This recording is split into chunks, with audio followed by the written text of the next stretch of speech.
దేవుని నామానికి స్తోత్రాలు. మీ అందరికీ వందనాలండి. దేవుని స్తుతించి రాత్రి కాలమందు కుటుంబ సమేతంగా మనందరం కలిసి దేవుని ఆరాధించడానికి, దేవుని మహిమపరచడానికి ఆయన చూపిన కృపను బట్టి, ఆయన ప్రేమను బట్టి ఆయనకు వందనాలు చెల్లిద్దామండి. దయచేసి కళ్ళు మూసుకున్నట్లయితే ప్రార్థన చేసుకుందాం.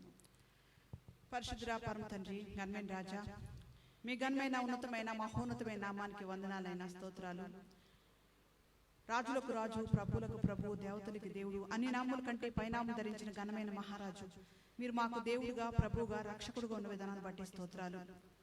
పాపులైన మమ్మల్ని ప్రేమించి లోకానికి నరుడుగా దిగివచ్చి మీరు కార్చిన అమూల్య రక్తంలో, ప్రశస్త రక్తంలో నాయన మా పాపములను నీవు కడిగి కేవలం మీ అందరి విశ్వాసం ఉంచడం ద్వారా మమ్మల్ని నాయన ఉచితముగా నీతిమంతులుగా తీర్చిన తండ్రి మీకు స్తోత్రాలు. మా కొరకు మీరు సిద్ధపరిచిన నాయన రాజ్యాన్ని బట్టి మీకు స్తోత్రాలు. శాశ్వతమైన రాజ్యాన్ని మీరు మాకు నాయన మరి తండ్రి సిద్ధపరిచి నిత్య జీవం అనే బహుమానాన్ని మీరు మాకు అనుగ్రహించి నిత్యము సదాకాలము మీతో ఉంటామని జీవముతో కూడిన శుభ నిరీక్షణ మాకు కలుగజేసి విశ్వాసంలో ముందుకు నడిపిస్తున్న విధానాన్ని బట్టి మీకు స్తోత్రాలు, వందనాలు. ఏమిచ్చి గణపరచగలం ప్రభువా? మీరిచ్చిన రక్షణను బట్టి మీకు వందనాలు చెల్లిస్తున్నాం. మీరిచ్చిన పాప క్షమాపణని బట్టి మీకు వందనాలు.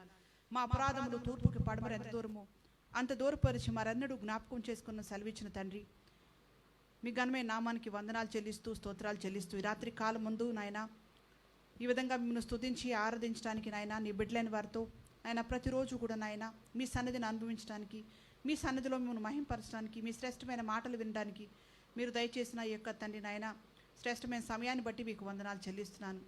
ఎంత గొప్ప దేవుడు నాయన, మీ కృపను బట్టి, ప్రేమను బట్టి మీకు వందనాలు చెల్లిస్తున్నాం తండ్రి. ఎవరైతే ఇంకా నువ్వు రక్షించబడలేదో, ఎవరైతే మీరిచ్చే ఉచిత రక్షణ పొందుకోలేదో నాయన, మీరిచ్చే నిత్య జీవం అనే బహుమానాన్ని నాయన ఇంకను ఎవరైతే పొందుకోలేదో ఈ రాత్రి కాలం ముందు వారి జీవితాలకి నాయన ఆశీర్వాదకరంగా నాయన వారి ఆత్మ రక్షణ కొరకు నాయన మరి ప్రభా దీవెనకరంగా ఉండటానికి సహాయం చేసి నాయన మీ తట్టు తిరగడానికి మిమ్మల్ని చూచే మనస్సు నాయన మరి ప్రభా మిమ్మల్ని చూచే మనోనేత్రాలు వారికి తెరిచి నాయన సత్యవంతుడైన దేవుడిని మేము తెలుసుకునే కృపను దయచేసి నాయన మీ తట్టు తిరగడానికి, మీరిచ్చే రక్షణ పొందుకోవడానికి సహాయం చేసి నడిపించండి.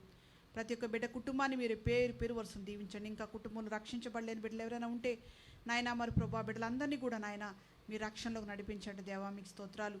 నాయన వారి హృదయాలు మీ తట్టు త్రిప్పండి నాయన. ఆనాడు లుదియా ఏ విధంగా వాక్యాన్ని విని నాయన ఆమె హృదయాన్ని తెరిచారో ప్రభా మరి తండ్రి నాయన మీ భక్తులు వాక్యోపదేశం చేస్తుండగా తండ్రి వారి హృదయాల్లో నాయన మిమ్మల్ని రక్షకుడుగా, దేవుడుగా అంగీకరించి నాయన మరి తండ్రి నాయన వారి జీవితంలో శాంతిని, సమాధానాన్ని, నెమ్మదిని పొందుకోవడానికి సహాయం చేయండి. మీరిచ్చే సమాధానం ఎంత గొప్ప తండ్రి.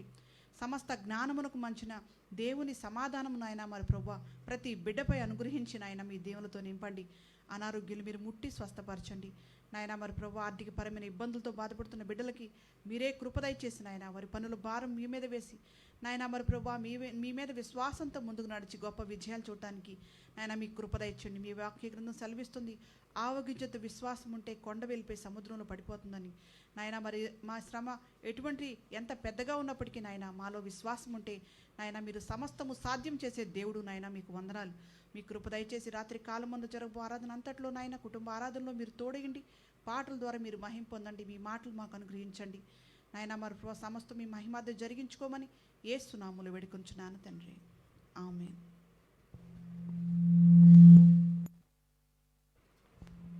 మనందరం కలిసి జై జై నామ్ ईशु नाम गाँव में सुबह शाम అనే హిందీ పాటను పాడి నామాన్ని గణపరుద్దామని.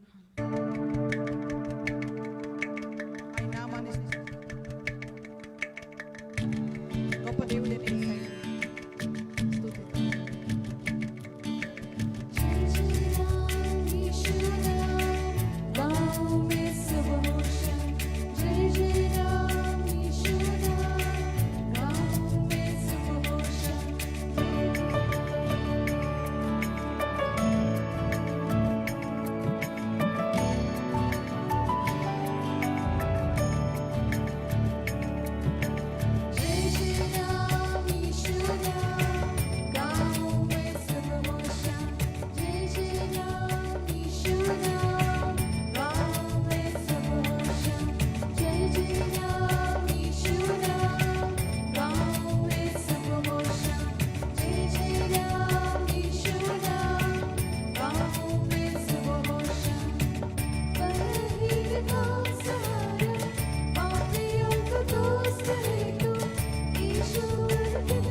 योजना है सफल हो जाए। जय जय राम यीशु नाम, गाँव में सब होशियार।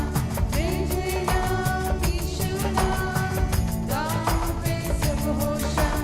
जय जय राम यीशु नाम, गाँव में सब होशियार। जय जय राम यीशु नाम, गाँव में सब होशियार। जय जय राम यीशु नाम, गाँव में सब होशियार। जय जय राम यीशु नाम, गाँव में सब होशियार। जय जय राम यीशु नाम, गाँव में सब होशियार।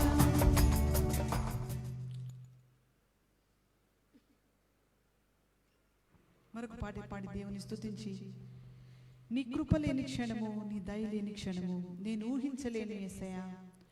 యేసయ్యా నీ కృప ఉంటే చాలయ్య అనే పాటని పాడి దేవుని స్తుతించి ఆరాధిద్దామండి.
దేవుని స్తుతించి రాత్రి కాలం ముందు ప్రభుని ఆరాధించడానికి దేవుడిచ్చిన ఈ అవకాశాన్ని బట్టి మాతో కలిసి దేవుని స్తుతించి ఆరాధించిన మీ యొక్క ప్రతి ఒక్కరికి ప్రత్యేకమైన వందనాలండి. ఆయన కృపను బట్టి, ఆయన మన ఎడలు చూపిన మహా ప్రేమను బట్టి ఆయన్ని స్తుతించి ఆయన్ని మహింపరిచే కృపని భాగ్యతని దేవుడు మనకు అనుగ్రహించి మనల్ని ఆశీర్వదించిన విధానాన్ని బట్టి దేవునికి వందనాలు చెల్లిద్దాం. ఆయన కృపను బట్టి మనల్ని నడిపిస్తూ ఆయన కృపను మనకి తోడుగా ఉంచి ఇంతవరకు ఆయన కాపుదల హస్తాన్నిచ్చి శ్రమల మార్గంలో మనం నడిచినప్పటికీ ఎటువంటి పరిస్థితులు గుండా మనం వెళ్ళినా ఆయన కృప మనకి తోడుగా ఉంచి ఆయన మనల్ని కాపాడుతూ సంరక్షిస్తూ మనల్ని నడిపిస్తున్న విధానాన్ని బట్టి దేవునికి ఎంతగానో వందనాలు చెల్లించాలి. రాత్రి కాలమందు కుటుంబ సమేతంగా మనందరం కలిసి దేవుని స్తుతించడానికి దేవుడిచ్చిన ఈ అవకాశాన్ని బట్టి మేము ఎంతగానో దేవుని స్తుతిస్తున్నాం. ఈ విధంగా ప్రతిరోజు కూడా దేవుని మహింపరిచే బాధ్యతను దేవుడిచ్చిన విధానాన్ని బట్టి, అంతేకాదు దేవుని యొక్క శ్రేష్టమైన మాటల్ని విని ఆ ప్రకారం జీవించి ఆశీర్వదించబడే వారంగా ఆయన్ని మహింపరిచే కుటుంబాలుగా మన ప్రతి కుటుంబాన్ని కూడా దేవుడు ఆశీర్వదించాలని ప్రార్థిస్తున్నామండి.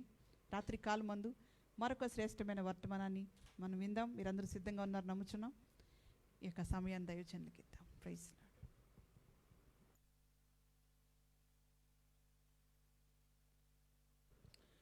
దేవునికి స్తోత్రాలు. కూడి వచ్చిన మీకు అందరికీ వందనాలు. అందరూ బాగున్నారని నమ్ముతున్నాం. కనుక మన బైబిల్ కాలేజీలో చదువుతున్నటువంటి డిఎస్పి గారి గురించి కూడా ప్రార్థన చేయమని ప్రఫుల్ల పింకీ అలాగే పాస్టర్ వీర వెంకటేశ్వరరావు గారు అడుగుతున్నారు. కనుక తప్పక మీరు కూడా మీ ప్రార్థనలో జ్ఞాపకం చేసుకోండి. మేము కూడా ప్రార్థిస్తున్నాం. మన డిఎస్పి గారు రాజేంద్ర బాబు గారి గురించి ప్రార్థిద్దాం. కనుక పూర్తి ఆరోగ్యంతో తొందరగా కోలుకొని ఇంటికి వచ్చేలాగున ఆయన కొరకు ప్రార్థిద్దాం. చాలా సంతోషం. మీ ప్రేయర్ రిక్వెస్ట్లన్నీ మాకు తెలియపరుస్తున్నందుకు స్తోత్రాలు. దేవునికి వందనాలు చెల్లిస్తున్నాను. దేవునికి స్తోత్రాలు చెల్లిస్తున్నాను.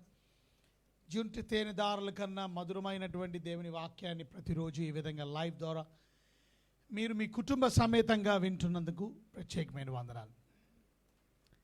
దేవుని వాక్యంలో నుంచి ప్రత్యేకంగా భార్య భర్తల యొక్క డ్యూటీస్ని మనం చూస్తున్నాం ఈ ఆంథ్రపాలజీలో. ఎందుకంటే దేవుడు సృష్టించినటువంటి మానవులు, ఆ మానవుని మరి మానవుడు అనగా మేల్ అండ్ ఫీమేల్ జెండర్ గురించి మనం చూసాం. ఈ విధంగా దేవుని వాక్యంలో నుంచి ఎలా పుట్టించారు, ఎందుకు పుట్టించారు, లేకపోతే మరణం గురించి, మరణం ఎవరు అధీనంలో ఉంది, ఇవన్నీ కూడా మనం చూడడం జరిగింది. నిన్నటి దినం భార్య యొక్క బాధ్యతలు ఏంటో మనం చూసినటువంటి బాధ్యతలు ఏంటి? మొదటిది హెల్పర్ అనే మాట మనం చూస్తున్నాం. సాటి అయిన సహాయము, సూటబుల్ మ్యాచ్. కనుక సూటబుల్ హెల్పర్. సో సూటబుల్ హెల్పర్గా అంటే హెల్పర్ అనే పదం, ఆ వర్డ్ మీరు గమనించినట్లయితే అదే హెబ్రూ భాషలో ఆ పదం ఎక్కడైతే దేవునికి రెఫర్ చేసి ఉందో ఆయన సహాయకుడని, అదే పదాన్ని, అదే వర్డ్ని, సహాయం అనే మాటని భార్య కూడా అటువంటి సహాయముగా, అంటే చూసారా ఎంత ఉన్నతమైనటువంటి పదాన్ని అక్కడ వాడారంటే దేవుడు మనకి సహాయం కొరకు దేవుడిని అర్థిస్తుంది. సో అలాగా ఇక్కడ హిబ్రూ భాషలో హెల్పర్ అనే పదం గాడ్కి వాడినటువంటి పదాన్ని గురించి, refer only to God as he helps us కదా. మనం అడిగినప్పుడు అడుగుతాం కదా, సహాయం ఎక్కడి నుంచి వస్తాయి? యెహోవా వలనే నాకు సహాయం కలుగుతుంది. అట్టి సహాయకులుగా భార్యలు ఉండాలి భర్తలకి అని మొదటి విషయాన్ని మనం చూసాం. ఇక రెండోది మనం గమనించాం, రెస్పెక్ట్ కదా. రెస్పెక్ట్ ఇవ్వాలి. Respect your husband. కనుక ఎప్పుడైతే మనం భర్త గారిని గౌరవిస్తారో అది కనుక రెస్పెక్టింగ్ అని అంటే భయము అని తెలుగు బైబిల్ వాడారు. సో రెస్పెక్ట్ అని, రివరెన్స్ అని, ఆయన తీసుకున్న నిర్ణయాల్ని మనం గౌరవించాలా. మనం చూసాం, అబ్రహాం గారి గురించి చూసాం. అబ్రహాముని దేవుడు నేను చూపించే దేశానికి వెళ్ళమంటే అబ్రహాం మాటని గౌరవించి సారా కూడా చూసారా ఎంత త్యాగం ఉంటే, ఎంత డెడికేషన్ ఉంటే అలాగా మంచి వెల్ సెటిల్డ్ ఫ్యామిలీ అవన్నీ వదిలేసి ఎక్కడికి వెళ్ళాలో కూడా పేరు తెలీదు, సిటీ తెలీదు, ఊరు తెలియదు, ప్రాంతం తెలియదు. So just so that's respect that the wife Sarah has given to Abraham. So అటువంటి రెస్పెక్ట్ ఇచ్చేవారుగా ఆయన తీసుకున్న నిర్ణయం, వారు మరి డిసిషన్ మేకింగ్, వారి పొజిషన్ బట్టి గౌరవించాలని మనం చూసాం. ఎస్టీమ్ చేయాలా, హానర్ చేయాలి, రెస్పెక్ట్ ఇవ్వాలి, వెరీ గుడ్, అడ్మైర్ చేయాలి, అప్రిషియేట్ చేయాలి, షేర్ చేయాలా, వెరీ గుడ్. ఇవన్నీ నేను దినం చూసి. ఇక మూడోది love your husband. The duty of wife, భార్య యొక్క బాధ్యత, విధి ఏమిటి? ఆ విధి అని అంటే భర్త గారిని ప్రేమించడం. చాలామంది భార్యలు భర్త నన్ను ప్రేమించాలని కోరుకుంటారు, కానీ భార్యలు కూడా భర్తని ప్రేమించాలని దేవుని వాక్యం తీతుకు రాసిన పత్రిక 2:4 మనం చూసాం. సో దేవుడు భార్య భర్తలకి కూడా రెండు కూడా ఒకలాంటి కమాండ్మెంట్స్ లాగా కమాండ్ డ్యూటీస్ ఇచ్చారు. సో కొన్ని ఆజ్ఞలు బోత్ ఇద్దరికీ సంబంధించినవి. ఆయన్ని ప్రేమించమన్నాడు, ఈవిని ప్రేమించు. So both of them should love each other. So that's a responsibility or duty or that's Christian person. ఎవరైతే రక్షించబడ్డాడో, రక్షించబడినటువంటి ప్రతి వ్యక్తి కూడా భార్యను ప్రేమించాలా, అలాగే భార్యలు కూడా భర్తని ప్రేమించాలి. ఇక్కడ ప్రేమించడంలో చాలా ప్రాముఖ్యమైన విషయం చెప్పుకుందామని నేను దినం చెప్పాను. ప్రేమించడంలో ప్రత్యేకంగా 2 ప్రాముఖ్యమైన గుణగుణాలు నాలుగు. మొదటిది సహనం. చూసారా, సహనం అనేది ఉండాలి. 2 దయ కలిగిన మనసు. ఈ 2 కూడా భార్యకి అలాగే భర్తకి, ఇద్దరు ఒకరికొకరు ప్రేమ కలిగి ఉన్నప్పుడు, అగాపే ప్రేమలో అన్కండిషనల్ లవ్, కండిషన్ కాదు. నువ్వు ప్రేమిస్తే నేను ప్రేమిస్తాను, నువ్వు సరిగా నన్ను ప్రేమించట్లే కాబట్టి నేను ప్రేమించట్లేదు, నో అలాగ ఉండదు. కండిషన్ లేదు, అన్కండిషనల్ లవ్. అటువంటి ప్రేమ కలిగినటువంటి దాంపత్య జీవితం భార్య కూడా భర్త కూడా. మీరు ప్రేమించినా ప్రేమించకపోయినా నేను మాత్రం ప్రేమిస్తాను. చూసారు, దాన్ని ఏమంటారు, వన్ వే లవ్ అంటారు. So whether you love me or not, I'm going to love you man అని భార్య చెప్పాలి. నువ్వు నన్ను ఏమన్నా సరిగా చూసినా చూడకపోయినా, but as wife's duty I'm going. నువ్వు చేయకపోతే నువ్వు లెక్క చెప్పాలి దేవుడికి కదా. ఎవరి లెక్క వారు చెప్పాలి తప్పనిసరి. వాని క్రియలు చెప్పునా వానికి ప్రతిఫలం ఇస్తాడు దేవుడు. లెక్క అడుగుతాడు. అవి మంచివైనా సరే చెడ్డవైనా సరే దేహముతో జరిగించినటువంటి దానికి తీర్పులోనికి తీసుకొని వస్తాడు. సో కొరింథీయులకు రాసిన మొదటి పత్రికలో 13వ అధ్యాయంలో ప్రేమ గురించి, క్యారెక్టరిస్టిక్స్ ఆఫ్ లవ్ గురించి చెప్తూ 4వ వచనంలో ప్రేమ దీర్ఘకాలం సహించును, దాయిచు. ఈ 2 చాలా ప్రాముఖ్యం. 2 క్యారెక్టరిస్టిక్స్. ఇది సహనం, దయ. ఇది ఆత్మఫలంలో కూడా కనబడుతుంది. ఆత్మఫలంలో ప్రేమ ఉంది, ప్రేమలో తర్వాత దయ ఉంది, దయాలత్వం, అలాగే దీర్ఘశాంతం కూడా ఉంది. సో దీర్ఘశాంతం అంటే సహనం. సో ఆ 3 గుణాలు కూడా ఫ్రూట్ ఆఫ్ ద స్పిరిట్ 9లో ఈ 3 కూడా కనబడుతున్నాయి. ప్రేమలకు సంబంధించిందే. అంటే ప్రేమ అనేది చాలా ఇంపార్టెంట్. ముఖ్యంగా ఫ్యామిలీలో లవ్ ఉండాలి. ఇవాళ చాలామంది భార్య భర్తలు సరిగా ప్రేమించారు. ఒక ఆయన నాకు ఉదయం ప్రత్యేకంగా మెసేజ్ పెట్టి, అయ్యగారు మరి ఎవరికి డామినేషన్ ఏది భార్య భర్తల్లో, పిల్లల పట్ల ఎవరికి ఎక్కువ బాధ్యత ఉంటుంది అని అడిగాడు. భర్తకే అని ఆయనే తర్వాత ఆన్సర్ ఇచ్చాడు. భర్తకే ఎక్కువ ఉంటుంది, మగాయనకే ఎక్కువ ఉంటుంది, భార్యకి అంత ఉండదు అని ఆయన చెప్పారు.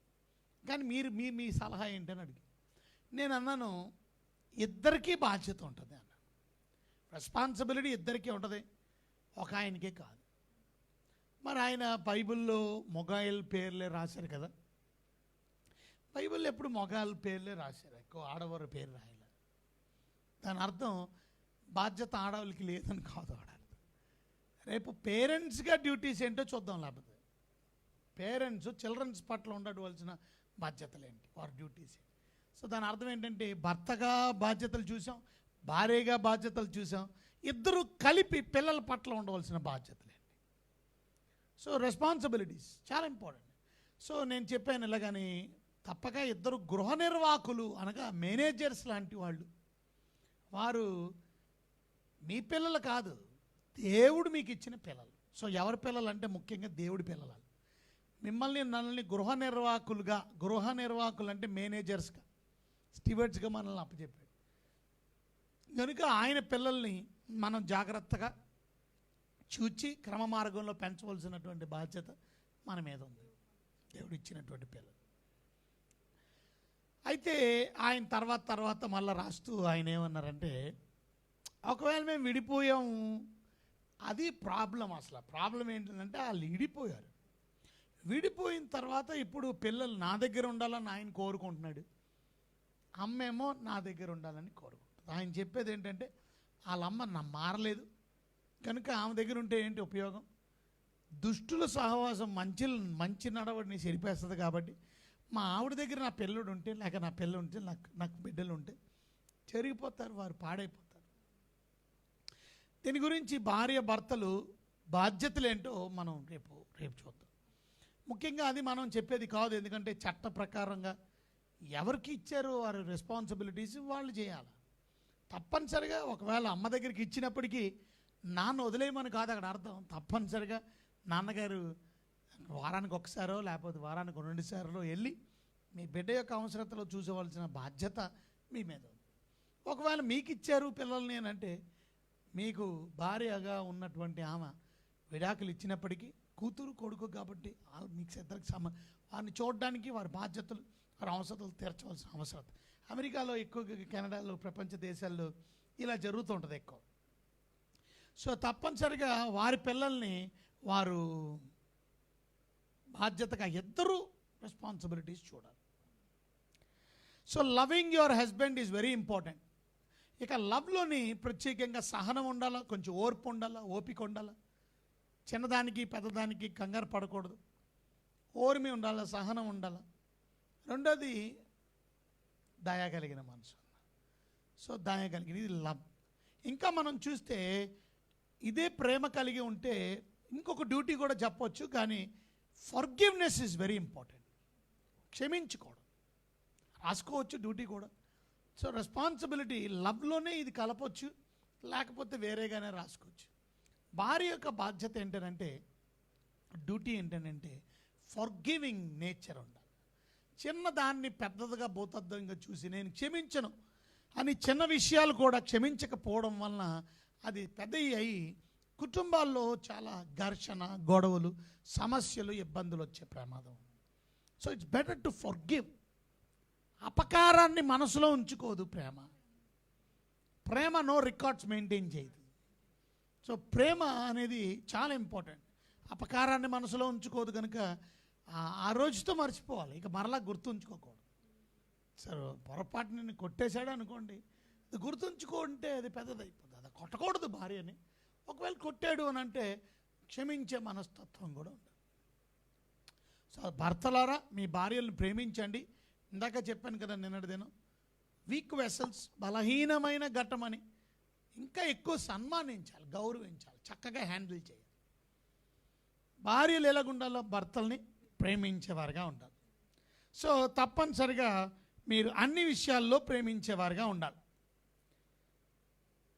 ప్రత్యేకంగా 1 కొరింథీయులకు రాసిన పత్రిక 7వ అధ్యాయము 3-4 వచనాల్లో కూడా మనం చూసినట్లయితే వారు ఒకరికొకరు వారి కాంజుగల్ డ్యూటీస్ విషయంలో కూడా ప్రేమ కలిగి ఉండాలి. అంటే ప్రత్యేకంగా వారి బాధ్యతలు వారు నమ్మకంగా నిర్వర్తించే వారంగా ఉండాలి. అలా లేకపోతే మీ బాధ్యతలను నమ్మకంగా నిర్వర్తించడం లేదు అని అర్థం. So your responsibility duty is to be fulfilled by both of you. ఇక 4వది మనం చూసినట్లయితే లోబడ్డం, సబ్మిటింగ్. చూడండి బైబిల్ గ్రంథంలో ఎఫెసీయులకు రాసిన పత్రిక 5వ అధ్యాయము 22వ వచనం. ఎఫెసీయులకు రాసిన పత్రిక 5వ అధ్యాయం 22. స్త్రీలరా ప్రభువునకు వలె. చూసారా, 4వ డ్యూటీ ఏంటంటే లోబడి ఉండడం. సో చాలాసార్లు లోబడి ఉండడం అంత ఈజీగా ఉండదు కొంతమందికి. ఎందుకనంటే వారు చాలా అల్లారి ముద్దుగా పెరిగారు వారు తల్లిదండ్రుల దగ్గర. ఇప్పుడు నీకు లోబడేది ఏంటి అనేటువంటి అహంకారంతో కొన్నిసార్లు ఎదిరిస్తారు. సో అలా ఎదిరించకూడదు. సో లోబడ్డం అంటే అర్థం ఏంటంటే సరెండర్. యాజ్ అ క్రిస్టియన్ పీపుల్గా మనం అందరం దేవునికి లోబడే వాళ్ళంగా ఉండాలి.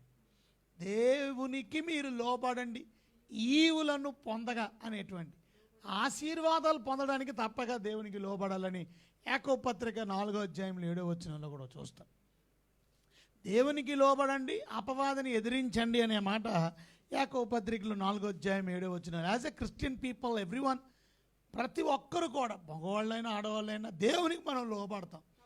కాబట్టి దేవునికి లోబడి ఉండండి. అది అపవాదిని ఎదిరించండి, అప్పుడు వాడు మీ వద్ద నుండి పారిపోవును. చూసారా, అంటే మీరు దేవునికి లోబడడం చాలా ఇంపార్టెంట్. ఒకసారి పెళ్ళి అయిపోయిన తర్వాత ఇక కొన్నిసార్లు వాళ్ళ తల్లిదండ్రులకు లోబడతారు కానీ భర్తకి లోబడరు. వాళ్ళ ఆవిడ మీద కంప్లైంట్స్ వస్తాయి కొన్నిసార్లు. ఏమని, మా ఆవిడండి వాళ్ళ అమ్మ రమ్మన్నదని వెళ్ళిపోయింది, నేను వద్దన్నాను కూడా కానీ నా మాట వినలేదు, నా మాట అంటే లెక్కలేదు.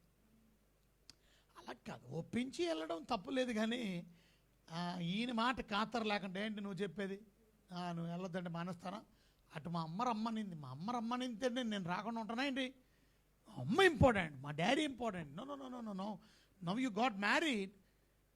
ఆ మ్యారీడ్ అయిపోయిన తర్వాత నీ భర్తకి లోబడాలి, దానికి ముందు తల్లిదండ్రులకి లోబడాలి. పిల్లలారా మీ తల్లిదండ్రులకి లోబడాలి. సో ఇప్పుడు పెళ్ళి అయిన తర్వాత తల్లిదండ్రుల కన్నా మొట్టమొదటి స్థానం నీ భర్తకి ఇచ్చి నీ భర్త పర్మిషన్తోనే నువ్వు రావాలి, ఒకవేళ రావాలి అనుకుంటే. అంతేగాని లోబడకుండా మా అమ్మ రమ్మని మా నాన్న రమ్మని చాలామంది చూస్తాం. అలా దానివల్ల చిన్నదానికి హర్ట్ అయ్యి భర్త కూడాని ఆ చిన్నదాన్ని పెద్దదానిగా చూసి ఇంకెళ్ళావుగా, నా పర్మిషన్ లేకుండా వెళ్ళావు, ఇక రాక నువ్వు అనేటువంటి మొండికేసి కూర్చునే భర్తలు కూడా ఉన్నారు. ఆ చిన్నదాన్ని పెద్దదాన్ని చేసి పెద్దదిగా చేసే భర్తలు కూడా కొంతమంది ఉంటారు. అది కూడా తప్పే. నువ్వు కూడా క్షమాపణ గుణం ఉండాలి. ఎందుకంటే because you love your wife, both of you love అనేది క్షమా గుణం కలిగింది. సో ఏదేమైనప్పటికీ ఒబీడియన్స్ అంటే అర్థం మనం దేవునికి లోబడినట్టు. మనం అన్ని విషయాల్లో దేవునికి ఎలాగైతే లోబడతామో, వాక్యానికి ఎలాగైతే లోబడతామో, దేవుని చెప్పిన మాటకు లోబడతాం. మనకి ఇష్టం ఉన్నా మనకి ఇష్టం లేకపోయినా దశంభాగం దేవుని సొమ్ము దేవునికి ఇవ్వాలి. కొన్నిసార్లు ఏమబుద్ధి అయింది, డబ్బు అంటే చాలామందికి ఇష్టం, ఎందుకులే అని చెప్పి లోబడ్డానికి ఆ విషయంలో కొంతమంది నిరాకారంగా ఉండేవాళ్ళు కొంతమంది ఉంటారు. అంటే నువ్వు దేవునికి అవిధేయుడిగా బ్రతుకుతున్నావు. తదుపరి చూసారా, లోతు జీవితం మనం చూసాం. దేవునికి ఎప్పుడు దశంభాగం ఇచ్చినట్టు చూడాల. ఒకరోజు ఆస్తి మొత్తం పోగేసిందంతా అగ్నిగుండం వచ్చి అగ్ని గంధకాలతో మండు గుండం లేక అగ్ని గంధకాలు పైనుంచి పడి మొత్తం ఆయన ఆస్తి అంతా కాలిపోయింది. ఆయన రిక్తు హస్తాలతో కొండ సందుల్లోని బండ సందులు దాక్కునే పరిస్థితిలోకి వెళ్ళాడు. అక్కడే ఇల్లు, ఇంకక్కడే వాసం. ఇల్లు పోయింది, ఆస్తి పోయింది, అన్నీ పోయింది. ఎంత భయంకరమైన విషయం. కానీ అబ్రహాం అన్నిటిలోనూ దశంభాగం తీయడం చూసాం. అందుకని ఆయన సంతానం ఎంతగా జీనియాలజీ అంతా మనం చూస్తే అబ్రహాం కుమారుడు ఇస్సాకు కుమారుడు యాకోబు కుమారుడు, అలాగా ఎన్ని తరాలు చూస్తాం, 14 తరాలు, తర్వాత 14 తరాలు, తర్వాత 14. మత్తయి సువార్త మొదటి అధ్యాయంలో అబ్రహాం దగ్గర నుంచి యేసుక్రీస్తు వరకు తీసుకొచ్చారు. అంటే అబ్రహాము దగ్గర నుంచి యేసు ప్రభు వరకు ఎన్ని తరాలు వచ్చినాయి చూడండి, 14 అంటే ఎన్ని తరాలు దగ్గర చూసారా. 42 దగ్గర 14 అంటే 30 అంతే కదా, 42 14 తరాలు 3 14 కలిపితే 42 తరాలు. ఇప్పుడు నీకు గొడుతున్న తరం చెప్పండి. నా తరం అంటే నా జనరేషన్. ఇదిగో మా అమ్మాయి తరం, మా నాన్న, మా డాడీ కదా, మా డాడీ వాళ్ళ డాడీ, దాని ముందు మా డాడీ వాళ్ళ డాడీ నాకు తెలుసు, ఆయన పేరు నాకు తెలుసు. మా డాడీ వాళ్ళ డాడీ పేరు ధను, మా డాడీ వాళ్ళ తాత పేరు రామస్వామి. సో రామస్వామి తెలుసు, ధనుము తెలుసు. మా డాడీ పేరు మూర్తి, నా పేరు రాజేంద్ర. చూసారా, అంటే మా అమ్మాయిని అడిగితే 4 తరాలు చెప్తుంది. మా నాన్నగారి పేరు రాజేంద్ర, మా తాతగారి పేరు మూర్తి గారు, మా ముత్తాత పేరు ధనుము, మా ముత్తాత రామస్వామి. ఇలా ఎవరిని చూడకపోవచ్చు, కొంతమందిని చూడవచ్చు, మా తాత డాడీని చూడవచ్చు. కానీ 4 జనరేషన్స్ చెప్పింది. నేను అడిగితే 3 జనరేషన్సే చెప్తాను. మా డాడీ పేరు, మా తాత పేరు, మా ముత్తాత పేరు. అంతకుముందు తర్వాత నాకు తెలియదు. మీకేమైనా తెలుసా? పోనీ 4 లేక 5, అంతకన్నా మనకు తెలియదు. 42 తరాలు అందరూ ఎంత ఉన్నత రాజులు కూడా పుట్టారు. సో అబ్రహాముని దేవుడు ఎంతగా బ్లెస్ చేశాడో చూశాడు. వై యు నో, బికాస్ నీ పిల్లలు కూడా బ్లెస్ అవుతారు దేవుడి మాటకు లోబడడం వల్ల. దేవుని మాటకు తిరుగుబాటు చేయడం వల్ల బ్లెస్ అవ్వలేము. చూసారా, మీరు గమనించండి, వారి పిల్లలు లోతు గారి యొక్క పిల్లలు కూడా శాపగ్రస్తమైనటువంటి పిల్లలుగా, వారు మోయాబీని అమ్మోనీయుల్ని కనినటువంటి, దేవునికి కోపం తెప్పించినటువంటి పిల్లలుగా, దేవునికి శత్రువులైనటువంటి వారు. ఎందుకు? లోబడే మనస్తత్వం నీకు లేనప్పుడు నీ పిల్లలకి కూడా ఉండదు. కొంతమంది ఏమనుకుంటారు, నేను లోబడి, నీ పిల్లలు లోబడి, నీ కుటుంబం. సో ఆ కుటుంబం అంతటితోనే మనకు కనబడుతుంది, అంతరించిపోయినది. సో దేవుని బిడ్డలు మనం లోబడే మనస్తత్వం కలిగిన వారం దేవునికి లోబడతాం. అలాగే భార్యలు కూడా భర్తలకి లోబడాలి, because head of the family. హెబ్రీయులకు రాసినటువంటి పత్రికలో మనం చూసినట్లయితే చూడండి, 13వ అధ్యాయం 17వ వచనంలో మనం చూస్తే, హెబ్రీయులకు రాసిన పత్రిక 13:17లో 13:17 మీ పైన నాయకులుగా ఉన్నవారు లెక్క అప్పచెప్పవలసిన వారే మీ ఆత్మలను కాయుచున్నారు కనుక వారు దుఃఖముతో ఆ పని చేసినట్లు మీకు నిష్ప్రయోజనం కనుక వారు దుఃఖంతో కాక ఆనందముతో చేయనట్లు వారి మాట విని వారికి లోబడి ఉండండి. ఎవరు వీరు? మీ పైన నాయకులు, దైవ సేవకులు. కొంతమంది దైవ సేవకులను ఎదిరించే వాళ్ళు ఉంటారు కదా, సొంత కొంపటెట్టుకునే వాళ్ళు కొంతమంది ఉంటారు. అంటే ఏంటంటే, ఇప్పుడు మీరు మంచిదే సేవ చేయాలనుకునే వాళ్ళు ఉన్నారు. కొంతమంది సంఘంలో 20 సంవత్సరాలు 15 సంవత్సరాలు వాక్యం విని విని విని బలపడి, అరే నేను కూడా వాక్యం చెప్పాలా, నేను కూడా సంఘం కట్టాలనే మనస్తత్వం కలిగిన వారు ఉంటారు. తప్పనిసరి మంచిది. మీ దైవ సేవకుడితో మాట్లాడి, అయ్యా నేను ఒక పరిచర్యను ప్రారంభించాలనుకున్న, దేవుడు ఎందుకో నాకు నడిపింపిస్తున్నాడు, మీరు కూడా ప్రార్థన చేయండి, నాకు ఒక సేవ చూపించండి, నాకు ఒక పరిచర్య చూపించండి, లేకపోతే నేను చూసుకున్న పరిచర్యను మీరు నాకు బలపరచండి కొంచెం. కొంతమంది స్పాన్సర్షిప్ అడుగుతారు, కొంతమంది సపోర్ట్ అడుగుతారు, కొంతమంది నాకు సపోర్ట్ కాకపోయినా కనీసం మీరు ఆత్మీయంగా నన్ను బలపరుస్తూ, మీరు నాకు మెంటర్గా ఉంటూ, ఆ మెంటర్షిప్లో కదా, ఆ మెంటర్షిప్లో నాకు అలా చెప్పరు కొంతమంది. వాళ్ళు 2 మొక్కలు నేర్చుకోగానే ఇక నీతో పని లేదు, నేను లోబడి నీకు వెళ్ళవా అని చెప్పి వెళ్ళిపోయేవాళ్ళు చాలామంది ఉంటారు సంఘాలు. రేపు మీరు కూడా సంఘం పెట్టారు కదా, ఆ సంఘంలో కూడా తప్పనిసరిగా మీకు కూడా జరుగుతుంది. ఎంతో కాలంలో ఎక్కువసేపు ఉండదు. ఎందుకనంటే నువ్వు ఎప్పుడైతే లోబడవో, నీవు సంఘాన్ని పెట్టు, ఇంకొకటి పెట్టు, ఏమి విత్తుతావో అదే కోస్తావు. సో నువ్వు ఏం విత్తుతావో అదే కోస్తావు. కాబట్టి నీకు కూడా తప్పనిసరిగా ఎదిరించేవాడు తయారవుతాడు. నిన్ను వదిలేసి వెళ్ళిపోయేవాళ్ళు, నువ్వు ఏర్పాటు చేసిన సంఘం కూడా చీలికిపోదు. ఎప్పుడు అలా గొడవలు పెట్టుకోకండి. ఎప్పుడు అలాగా మీ పైన నాయకులుగా ఉన్నవారు, సేవకులవని, విశ్వాసులవని, ఎవరైనప్పటికీ కూడా ఒక దగ్గర మనం చక్కగా భక్తులు ఎదిగినప్పుడు ఆ స్పిరిచువల్ నాయకుల్ని ఎప్పుడు మనం కాలుతో తన్నుకోకూడదు. ఎప్పుడు వారికి లోబడకుండా వారికి అవిధేయులుగా మనం జీవించకూడదు. చాలా చాలా తప్పు. నేను చిన్నప్పుడు రక్షించబడినటువంటి సంఘం, మా అమ్మగారు విగ్రహారాధికురాలు, ఆమె రక్షించబడిన తర్వాత కదా, ఆమె ద్వారా మేము రక్షించబడ్డాం. మరి మేము వెళ్ళే సంఘంలో మా అమ్మగారు ఎక్కడైతే వెళ్ళారో అక్కడే మేము రక్షించబడ్డాం. అక్కడ అభివృద్ధి పొందుతూ మేము ఎన్ని సంఘాలు ప్రారంభించినప్పటికి చూసారా, ఆ దైవజనుడిని మర్చిపోలేదు. ఆయన్ని పిలిపించి, ఆయనతోనే రిబ్బన్ కట్ చేసి, ఆయనతోనే నడిపించి, ఆయన వాక్యం పులిపిడిపించి చెబుతుంటే కింద కూర్చొని, అప్పటికే మంచి డెవలప్మెంట్స్ కదా, అంత మంచి హుషారుగా వాక్యం చెబుతూ అనేక సంఘాలకు ప్రారంభించిన ఆ దినాల్లోనే, ఎప్పుడు 93 ఆ టైంలో 28 సంవత్సరాల క్రితం సంగతి చెబుతున్నాను నేను. ఇప్పుడు మా ఆత్మీయమైన నాయకులు అని చెప్పబడే వాళ్ళు ఎవరూ లేరు. ఎందుకనంటే వాళ్ళందరూ పరమపదించారు, అనగా ప్రభు దగ్గరికి వెళ్ళిపోయారు. ప్రభు దగ్గరికి వెళ్ళిపోయారు కనుక ఇప్పుడు మేము ఫ్రీ. ఎవరు వారిని పిలవలసిన అవసరం లేకపోతే ఇంకేం లేదు. కానీ మీరు గమనించండి, కొంతమంది రక్షించబడిన తర్వాత ఏ సంఘంలో రక్షించబడ్డారో లేకపోతే ఎక్కడ స్పిరిచువల్గా ఎదుగుతున్నారు, ఆ స్పిరిచువల్ నాయకుడు చాలా ఇంపార్టెంట్. ఆయన ఒకవేళ మీరు చెప్పిన మాటకి లోబడకుండా అసలు మీరు సంఘమే పెట్టొద్దని అంటున్నాడంటే అది వేరే విషయం. అసలు నువ్వు దేవుడిలో ఎదగలేదు, ఇంకా నువ్వు నా దగ్గరే ఉండాలి, అది కరెక్ట్ కాదు. తప్పక ప్రతి పాస్టర్ గారు కూడా అనేక మంది పాస్టర్లని తయారు చేయాలి, అనేక మంది సంఘాలని కట్టాలి.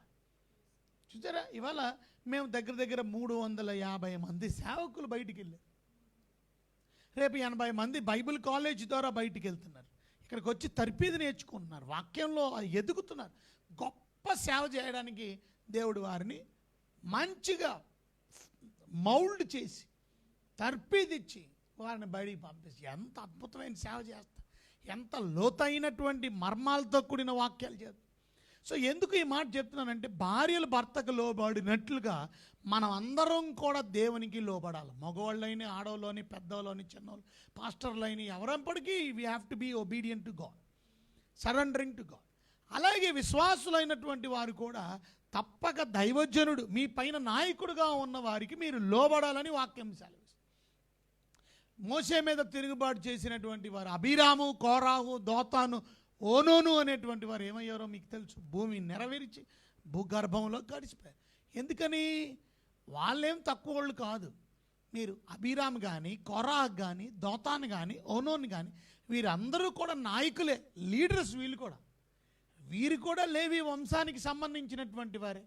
వీరు కూడా నాయకత్వం వహిస్తున్నారు, వీరు కూడా లీడర్లుగానే ఉంటున్నారు. కానీ వీళ్ళందరికీ పైన ఒక లీడర్ ఉన్నాడు, ఆయన పేరు మోషే.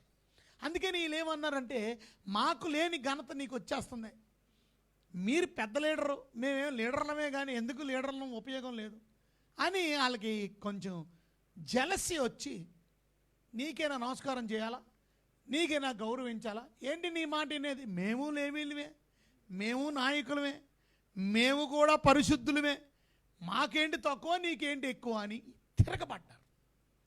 మోషే గారు పిలిచి మాట్లాడదాం రండి అని అంటే, నీతో మాట్లాడవలసిన పని లేదన్నారు వాళ్ళు. మాట్లాడదాం పిలిస్తే వెళ్ళవా, నీతో మాట్లాడవలసిన అవసరం మాకు లేదని అన్నారు. అది ప్రాబ్లం.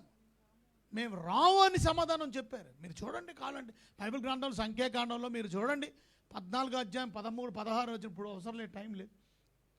సంఖ్యాకాండం చూడండి ఒకసారి, 14th చాప్టర్ కానీ 16th చాప్టర్ కానీ. 14th చాప్టర్లో ఏమో ఈ విషయం ఉంటుంది, 16th చాప్టర్లో ఏమో ఈవెన్ వాళ్ళ అక్క కూడా తిరగబడి.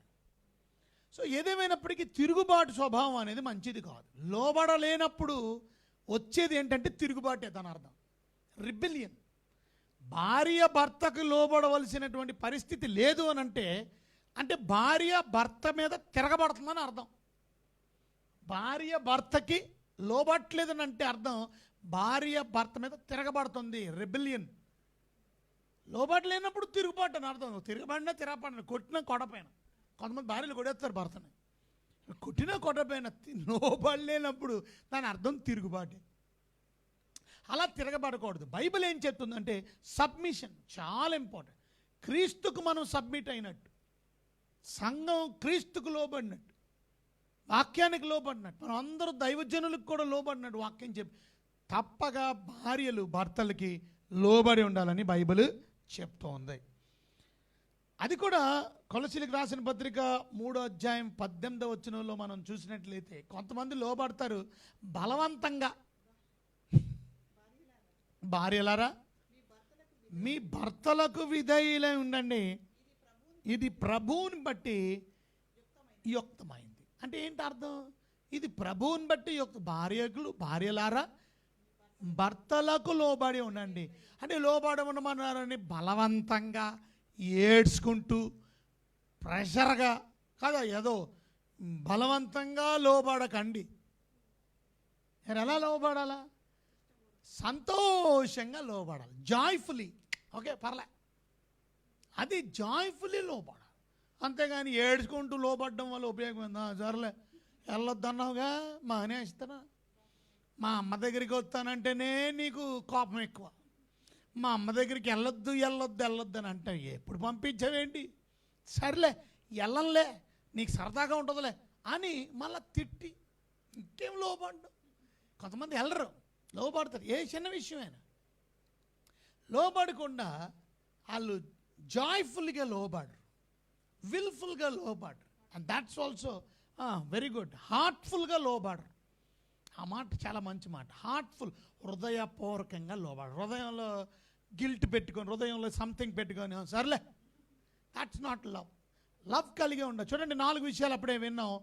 భార్యలకు ఉండవలసిన బాధ్యతలు ఏమిటి? మొదటిది ప్రేమించాలి, మొదటిది హెల్పర్గా ఉండాలి. 2 respect, honour. 3 love your husband. 4 submit to your husband. ఇంకా 5వది మనం చూస్తే మంచి క్యారెక్టర్ కలిగి జీవించాలి. That's your duty. Good character. ఎందుకంటే గుణం కలిగి ఉండాలి, మంచి గుణం. ఎందుకంటే బైబిల్ ఒక మాట చెప్తుంది, గుణవతి అయిన భార్య దొరుకుట అరుదు. అరుదు అంటే ఏంటి? చాలా రేర్, వెరీ వెరీ రేర్. భార్యలు దొరుకుట అరుదు అనలా. చదువుకున్న భార్య దొరుకుట అరుదు అనలా కదా. అందమైన భార్య దొరుకుట అరుదు అని అనలా. తెలివైన భార్య దొరుకుట అరుదు అని అనలా కదా. ఎన్ని బోళ్ళు ఉన్నాయి. కానీ గుణం కలిగిన భార్య దొరుకుట అరుదు అంటే ఏంటి అర్థం? క్యారెక్టర్ బాగోదు కొంతమంది. గుణం లేని దాన్ని ఎవడు నమ్ముతాడు? అందుకని కింద ఉంది, గుణం లేకపోతే నమ్మడం. సో అందుకే నాకు రాసు చూసారా, ఫుల్ కాన్ఫిడెన్స్ ఉంటుంది. Full confidence.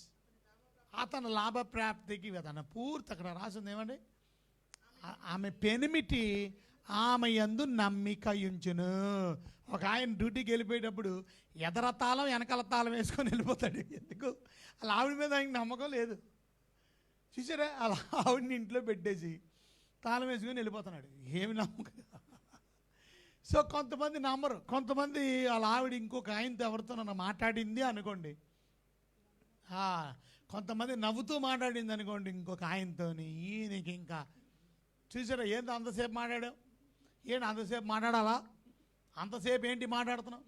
కొంతమంది చూసి మాట్లాడడం ఓకే. కొంతమంది ఫోన్లో కూడా ఎంగేజ్ వచ్చింది అనుకోండి, ఎవరితో మాట్లాడుతున్నావు ఎంతసేపు ఎవరితో మాట్లాడుతున్నావు నాకు చెప్పు, అసలు కాల్ డేటా తీనా. అయ్యా బాబు, ఈ ఫోన్ ఎవరికి వస్తుంది? ఎవరు ఈ ఫోన్ నెంబరు? ఏమండి నేను ఎవరితో మాట్లాడతానండి అని అడిగింది. ఏమో నాకేం తెలుసు, నేను ఎప్పుడు చేసిన ఎంగేజ్ ఎంగేజ్ ఎంగేజ్ ఎంగేజ్, ఎంత అంతసేపు మాట్లాడుతున్నావు అని ఓ దెబ్బలాటాడేసి గొడవ చేసేసాడు. ఇంతకీ ఎవరితో మాట్లాడుతున్నా? అమ్మతో మాట్లాడుతుంది. తర్వాత తెలిసే లోపలికల్లా గొడవ ఎక్కువైపోయింది. చూసారా, ఆమె ఏడిచి చిన్న దానికోసం కళ్ళు ఉబ్బిపోయినాయి ఆమెకి. చూసారా, చిన్న విషయం. Why because you don't trust your wife. మాట్లాడితే నమ్ము, పలకరిస్తే నమ్ము. విశ్వాసులు ప్రత్యేకంగా సంఘాలకు వస్తారు కదా. ఈ సంఘాలకు వచ్చి ఎవరైనా మగవాళ్ళతో ప్రైజుల్లో వాడండి, సిస్టర్ గారు బ్రదర్ గారు ప్రైజుల్లో వాడని మాట్లాడుతుంటే మీ గురించి ప్రార్థన చేసామండి, జ్వరం తగ్గిందా, సమస్యలు పోయినాయా అని మాట్లాడుకుంటుంటే ఆయన సమస్యలన్నీ చెప్తున్నాడు. పాపం ఆయన కష్టాలన్నీ చెబుతున్నాడు. ఆయన దీని గురించి ప్రార్థన చేశారు, పోయిందండి, ఇప్పుడు కొత్తది ఇంకోటి వచ్చిందండి, దాని గురించి ప్రార్థన చేయండి, ఈ సమస్య ఆ సమస్య మాట్లాడుతుంటే అక్కడి నుంచి చూసాడు అలా ఆయన. ఏంటి నీతో అంతసేపు మాట్లాడాడు ఆయన భోజనం చేసినప్పుడు, ఆదివారం సరిగా తిండి తింటలా. ఏంటండి అలా ఉన్నారు మీరు? ఏం లేదులే పర్లేదు చెప్పండి.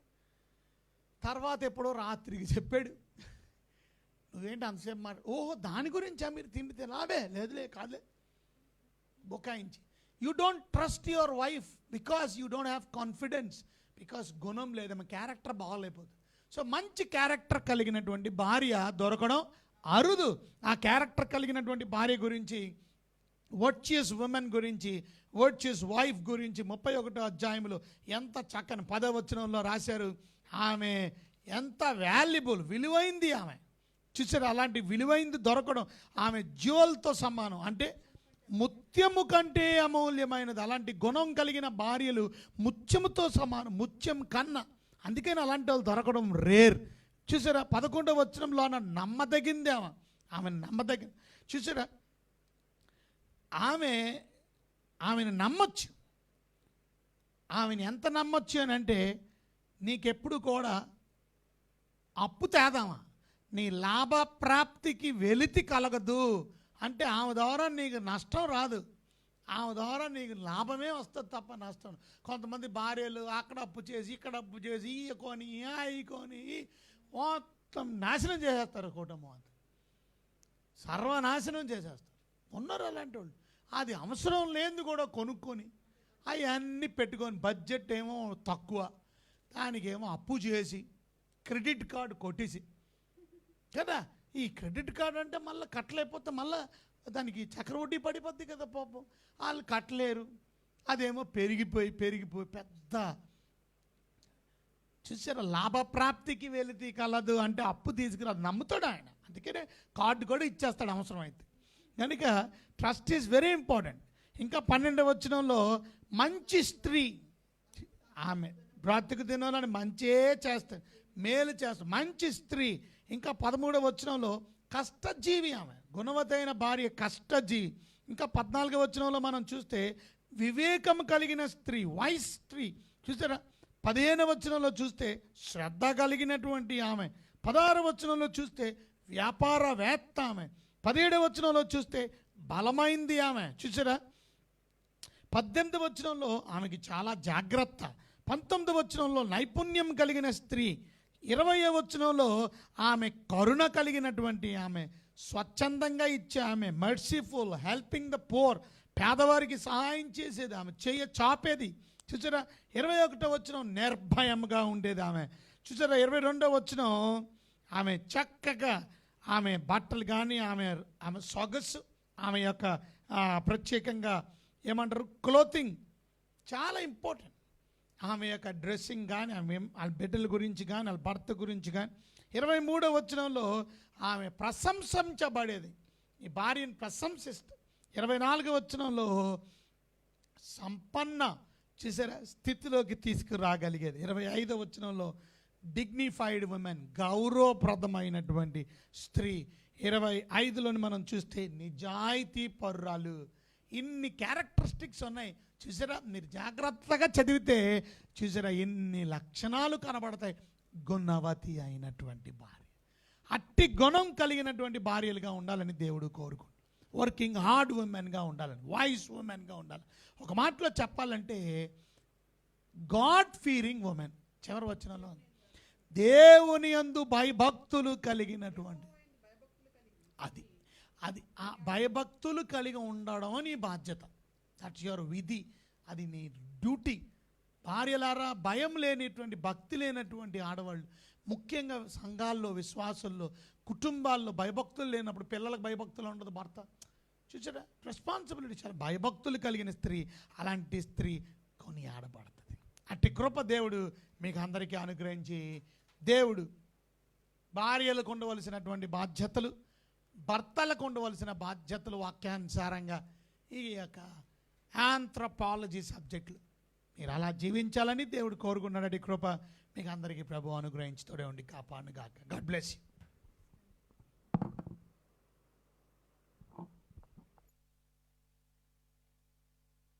రాఘవల్లి, సిరివల్లి, ప్రైజ్ ద లార్డ్. అమ్మ Dasu Mary, praise the Lord. Yesukumari Dooru, praise the Lord. Pastor Seenu Gowda garu, praise the Lord. Vasantha Lakshmi, praise the Lord. Aashirvadam, praise the Lord అండి.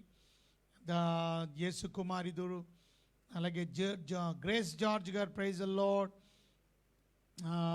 వసంత Lakshmi, Rajeswari Lanka, praise the Lord. అమ్మ Vasantha Lakshmi, Praphulla Pinky, praise the Lord. Kishore garu, praise the Lord అండి. కొమరు వెంకటేష్ గారు, నాగరాజు గారు, ప్రైజ్ ద లార్డ్. ఆనంద గౌరీ ఆనంద్ గారు, praise the lord.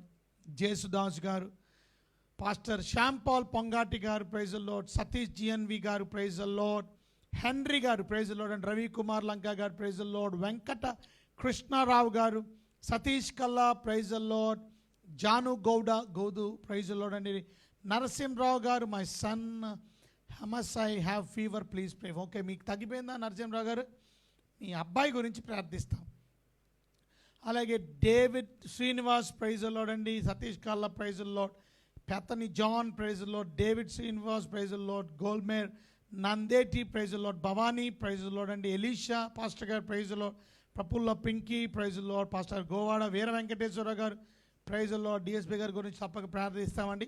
Jyothi Pedanapudi praise Lord, Malleswarapu Kruparao garu praise lord,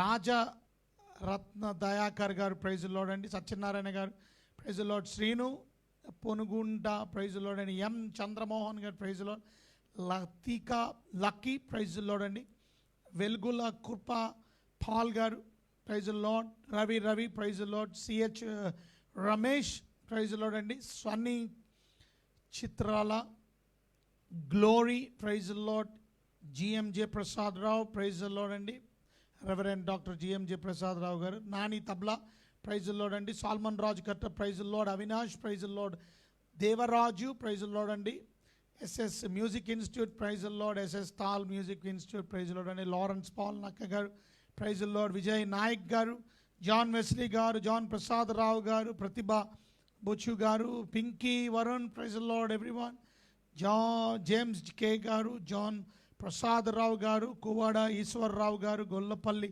Srinivasarao Anand గారు, సీతా అమర్ గారు, Nathaniel గారు, అఖిలేష్ మెండెంగి గారు, జాన్ వెస్లీ గారు, పెంచమాల చిరంజీవిరావు గారు, జోసెఫ్ డానియల్ గారు, రాఘవల్లి Srivari, Joseph Katapuri, Sam Tulluri, Prasad Mokka garu. God bless you అండి. Thank you for joining this live. We love you all. మీ అందరి కొరకు చిన్న ప్రార్థన చేసి ముగించుకుందాం. ప్రభా మీకు ఎన్నో వందనాలు. వెత్తబడిన వాక్యం అందరూ హృదయం ఫలింపు చేయండి. మీ బిడ్డలందరినీ పేరు పేరు వరుసన దీవించండి. మీ వాక్యం జుంటి తేనె దారుల కల్లా మధురమైనది, బంగారం కంటే మేలిమి బంగారం కంటే కోరదగి.